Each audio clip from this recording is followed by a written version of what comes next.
नमस्कार, मैं हूं रविंद्र जैन और आप देखना शुरू कर चुके हैं सबकी खबर। दिगंबर जैन आचार्य विद्यासागर जी महाराज के जो उत्तराधिकारी घोषित किए गए हैं, आज मैं उनसे आपको मिलवाने के लिए आया हूं। मैं उनका परिचय आपको देने के लिए आया हूं। ये हैं पूज्य मुनि श्री समय सागर जी महाराज।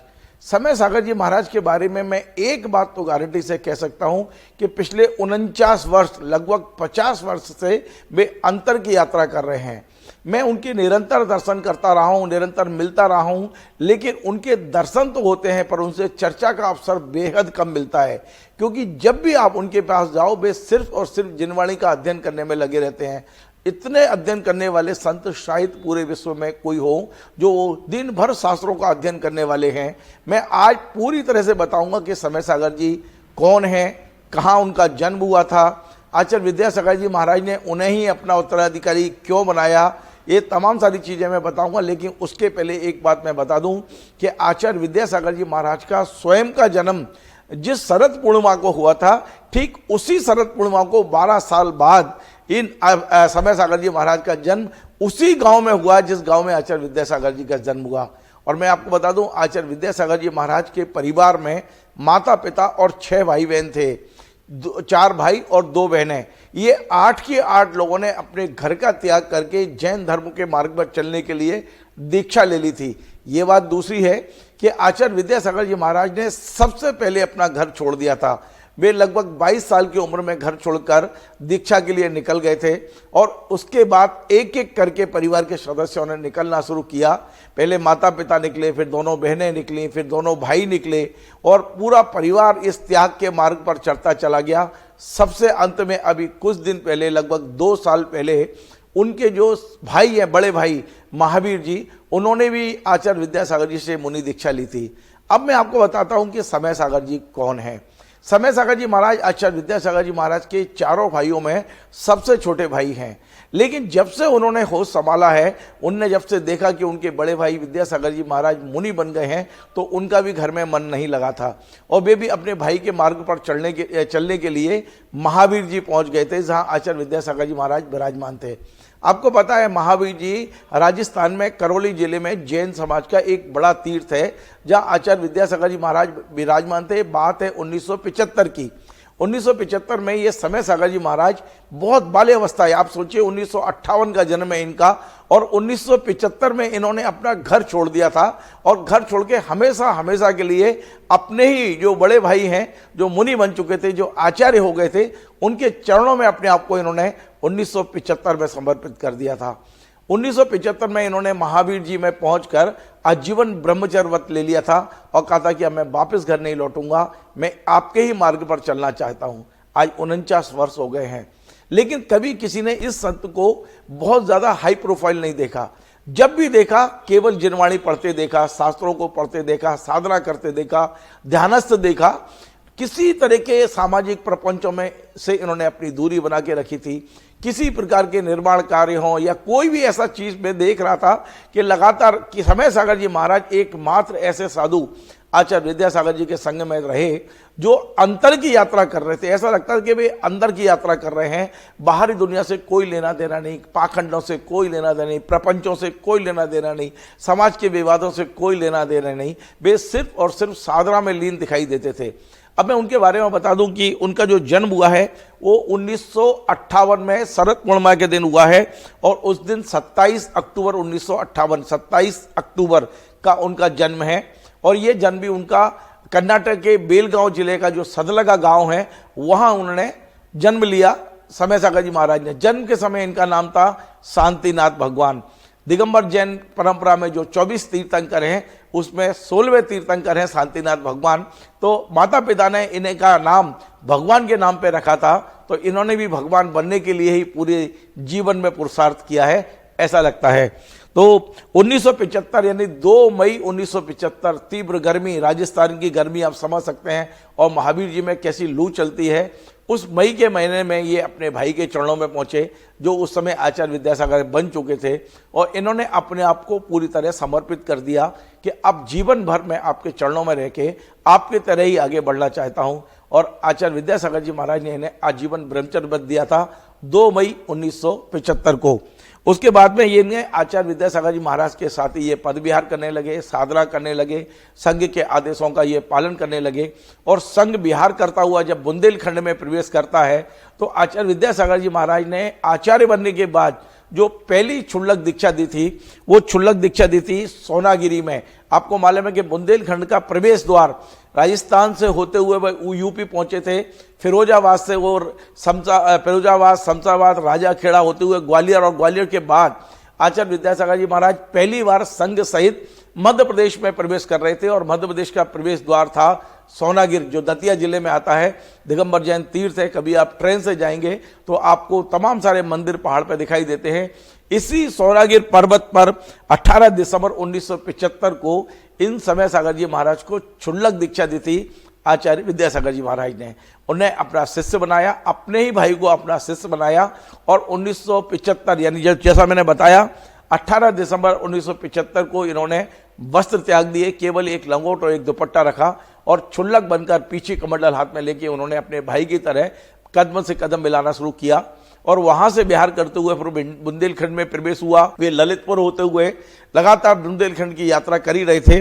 और ये उस समय नैनागिरी यानी 3 साल बाद नैनागिरी ये सब संघ पहुंचा।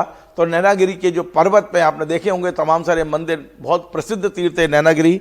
वहाँ 31 अक्टूबर 1978 को नैनागिरी में आचार्य विद्यासागर जी महाराज ने इन्हें इल्लक दीक्षा देते हुए दुपट्टा भी वापस ले लिया और केवल एक लंगोट पीछे कमंडल के साथ में ये एलक के रूप में अपनी साधना करने लगे। लेकिन ये साधना का धीरे धीरे उनका क्रम बढ़ता गया।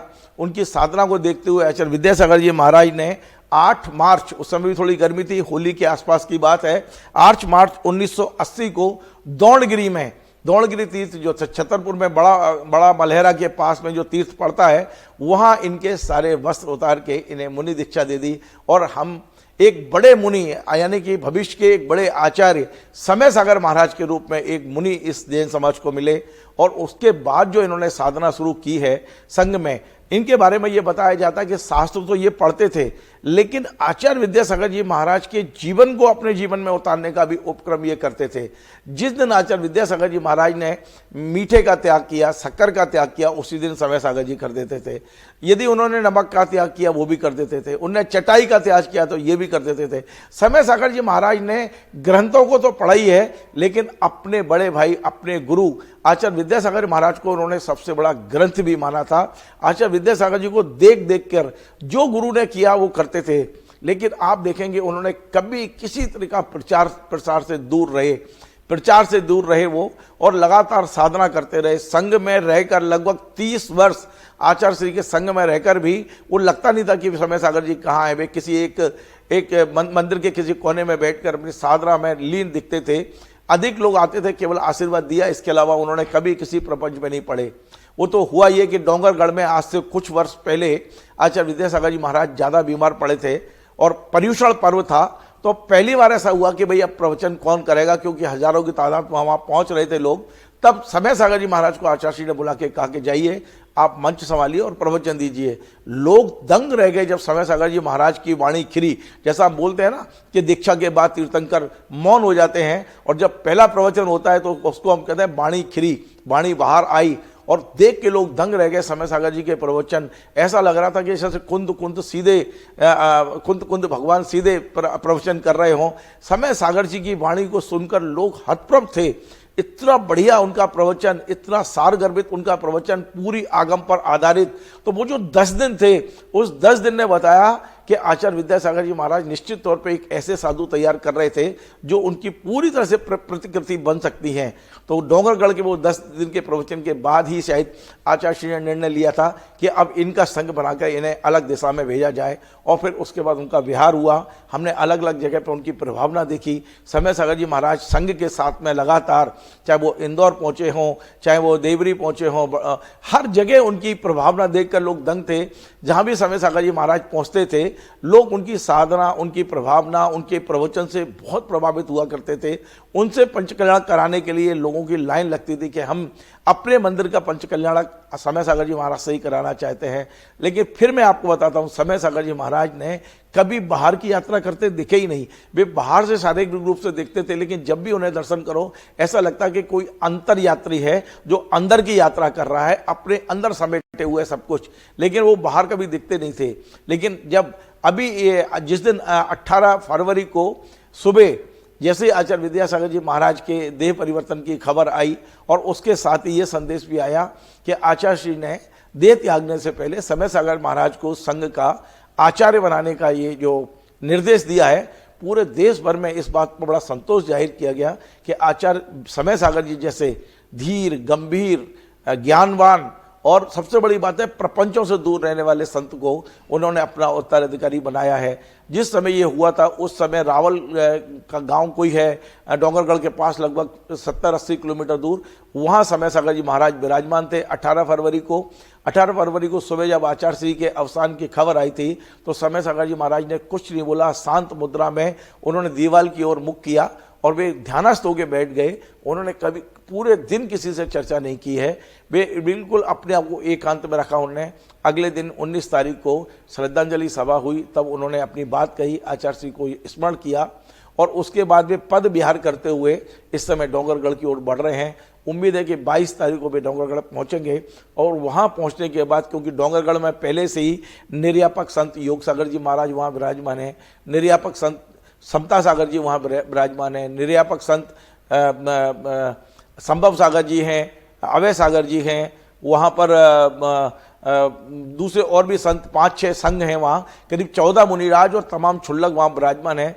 जब समय सागर जी की वहाँ अगवानी होगी उसके बाद तय होगा कि उनका आचार पदारोहण किस तरह से और क्या समारोह पूर्वक करना है, नहीं करना है। लेकिन अब देश भर के लोगों में इस बात का बड़ा संतोष है, अंदर से इस बात की, जो आचार्य श्री के जाने से दुख था उससे कम इस बात का संतोष है कि समय सागर जी महाराज जैसे संत आचार्य श्री के उत्तराधिकारी होंगे। और अब इस आचार्य विद्यासागर जी महाराज की जो विशाल विरासत है, चाहे उनके शिष्य हों, उनके भक्त हों, उनके तमाम सारी जो तीर्थ हैं, उनके द्वारा रचित तीर्थ हैं, इन सब का निर्देशन और संभालने का काम समय सागर जी जैसे ऐसे साधु करेंगे जो तमाम सारे विवादों से दूर, प्रपंचों से दूर, तमाम सारे पाखंडों से दूर वे अपने अंदर यात्रा करने वाले संत हैं। हम उम्मीद करते हैं कि आचार्य विद्यासागर जी महाराज ने जहाँ तक इस संघ को पहुँचाया था, जहाँ तक इस धर्म को पहुँचाया था, जहाँ तक इस सामाजिक प्रकल्पों को पहुँचाया था, समय सागर जी महाराज के नेतृत्व में ये बहुत ऊंचाइयों तक जाएंगे।